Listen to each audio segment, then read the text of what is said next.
الرحيم. الحمد لله، واعتصموا بحبل الله جميعا ولا تفرقوا. النهارده الحقيقة قابلت مجموعة من أهل بورسعيد، وحسيت وأنا قاعد معاهم إني نفسي أكلم أهل بورسعيد، الأفرنج الأبوطي والتجاري والمينا، أهل بلدنا أهل بورسعيد كلكم أحييكم بالتحية الواجبة، فالسلام عليكم ورحمة الله وبركاته. المصريين كلهم وأهل بورسعيد وأهل القنال وأهل الصعيد والدلتا والشمال والجنوب قاموا بثورة في 25 يناير 2011، وإحنا بنكمل مع بعض. يوم 26 اللي فات يناير كان في حكم، وبعد منه كان في أحداث، وأبنائنا ولادنا وإخواتنا اللي راحوا ضحية الأحداث ديت يعز علينا كلنا إن احنا نشوف نقطة دم واحدة تنزل من جسم أي واحد من ولادنا في بورسعيد في غير بورسعيد. أهل بورسعيد أهلنا. المجموعة اللي شفتها النهاردة بتعبر عن أهل بورسعيد. احنا جسد واحد، أهل، شعب، جيش، شرطة، بورسعيد، القنال، كلنا مصريين بنحب بلدنا. النهاردة أنا بقول لكم أنا عايش معاكم يوم بيوم وساعة بساعة. أنا عارف إن الأحداث صعبة، أنا عارف إن ولادنا كلهم عزاز علينا كلنا، وأنا عارف إن الأمهات والآباء والأبناء إحنا كلنا متأثرين باللي حصل. لكن زي ما أنتوا عارفين بلدنا مصر بتاعتنا كلنا شايلين مع بعض وماشيين مع بعض. إن شاء الله نوصل لبر الأمان، إن شاء الله نتعاون علشان نطلع من وسطنا أي حد بيحاول إن هو يخلي الخلاف أو تبقى الصورة كأن إحنا مش جزء واحد، إحنا حتة واحدة كلنا بفضل الله علينا كلنا. مطالبكم، ولادكم، حقوقهم، العمل، المينا، المنطقة الحرة، حقكم جميعا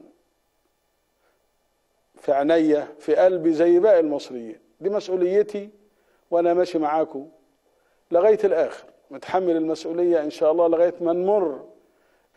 بورسعيد في 56 وقفت تدافع عن مصر كلها. بورسعيد في 67 كانت زي باقي المصريين وباقي مدن القنال بتعاني، وأهلها هجروا وراحوا بعيد وسابوا البلد وبعدين رجعوا تاني.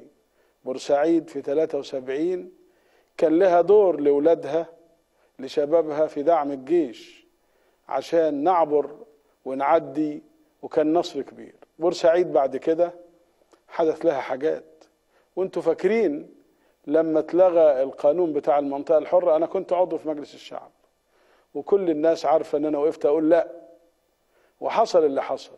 لما جيت بورسعيد في مايو اللي فات أثناء الانتخابات وعدتكم أن أرجع المنطقة الحرة. الحمد لله المنطقة الحرة رجعت.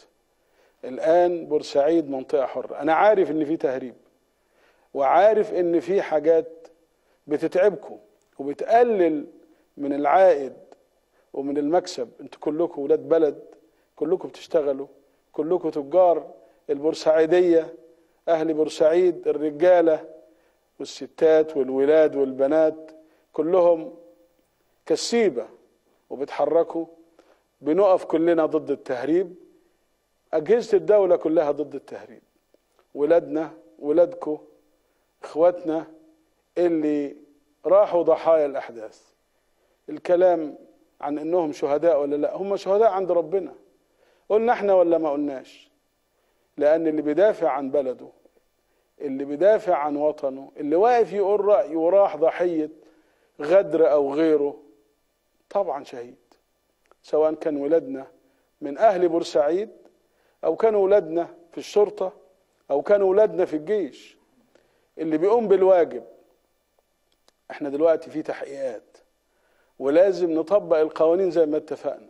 لما نتيجة التحقيق تخلص كل حقوق الشهداء مكفولة، لكن اللي بيرتكب جرم ضد الوطن وبيتسبب في قتل الناس، حرق أي ملكية لأشخاص أو للدولة، ده هيتحاسب وبيتحاسب والقانون بياخد مجراه. لكن أهل بورسعيد البورسعيدية دول لهم حقوق عليا، القانون بياخد مجراه. أنا بوعدكم زي ما حصل إن بعد ما التحقيق يخلص والنتائج تتعرف كل حقوق أسر الشهداء مكفولة، وإن شاء الله تظهر الحقيقة وتعرفوا مين المجرم الحقيقي في حق الوطن. عايزين ننتج، عايزين نشتغل، عايزين نتاجر، عايزين نكسب، كلنا يد واحدة، كلنا جسد واحد، احنا متواصلين مع بعض. أنا النهاردة بحييكم وأوجه لكم الرسالة دي مخصوص، بتواصل معاكم، بنتواصل مع بعض، وأشوفكم في أقرب فرصة إن شاء الله وانتوا في أحسن حال. أحييكم من قلبي زي ما قلت في الأول، وأتمنى لكم كل خير وكل توفيق يا أهل بورسعيد، يا أهل مصر. والسلام عليكم ورحمة الله وبركاته.